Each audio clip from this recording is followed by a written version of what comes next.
Bangladesh. Tamim Iqbal goes down the track, goes high and maximum.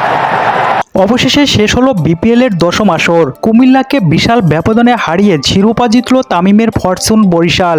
Tamim Iqbal ও মেহেদী হাসান মিরাজের বিধ্বংসী ইনিংসে উড়ে গেল কুমিল্লা ভিক্টোরিয়ান্স। প্রিয় সম্মানিত ভিউয়ার্স, এ সকল বিষয়ে বিস্তারিত জানতে ভিডিওটি না টেনে সম্পূর্ণ দেখতে থাকুন। আর আপনি যদি আমাদের চ্যানেলে নতুন হয়ে থাকেন তাহলে আমাদের চ্যানেলটিকে সাবস্ক্রাইব করে পাশেই থাকুন।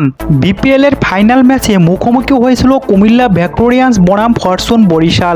টসে জিতে প্রথমে বোলিং করার সিদ্ধান্ত নেন ফরচুন বরিশালের অধিনায়ক তামিম ইকবাল। টস হেরে ব্যাটিংয়ে নেমে আজকের ম্যাচে জ্বলে উঠতে পারেনি কুমিল্লার কোনো ব্যাটার। শেষ মুহূর্তে অ্যান্ড্রু রাসেলের 14 বলে 27 রানের ঝড়ো ইনিংসের সুবাদে 154 রানের পুঁজি করে কুমিল্লা ভিক্টোরিয়ান্স।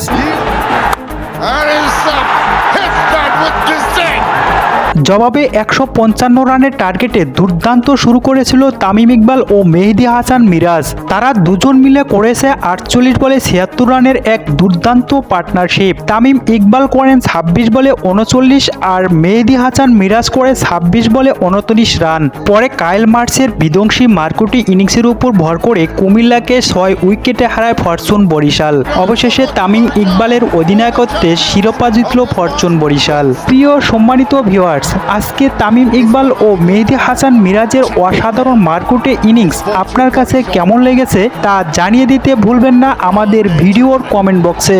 ধন্যবাদ সবাইকে।